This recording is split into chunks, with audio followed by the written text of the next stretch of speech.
Beredar video kompilasi yang memperlihatkan sejumlah WNI di Jepang tengah bergerombol dan beraktivitas di ruang publik secara tidak tertib.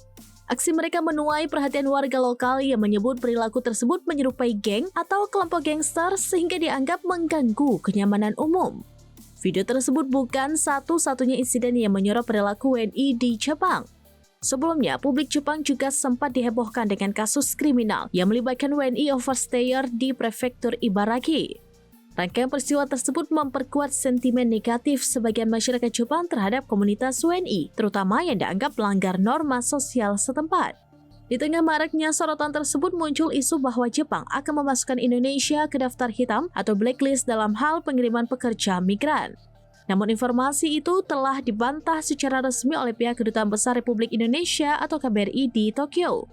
KBRI Tokyo dan Menteri P2MI Abdul Qadir Karding menegaskan bahwa hubungan kerjasama ketenaga kerjaan antara Indonesia dan Jepang tetap berjalan normal dan baik.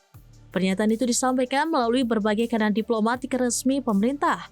Pemerintah Indonesia melalui KBRI dan KJRI di Jepang menghimbau seluruh WNI agar menghormati norma, hukum, dan budaya lokal selama berada di negeri Sakura. Meskipun hanya dilakukan oleh sebagian kecil oknum, perilaku yang mencoreng citra WNI di luar negeri dapat berdampak luas terhadap persepsi publik dan diplomasi antar negara.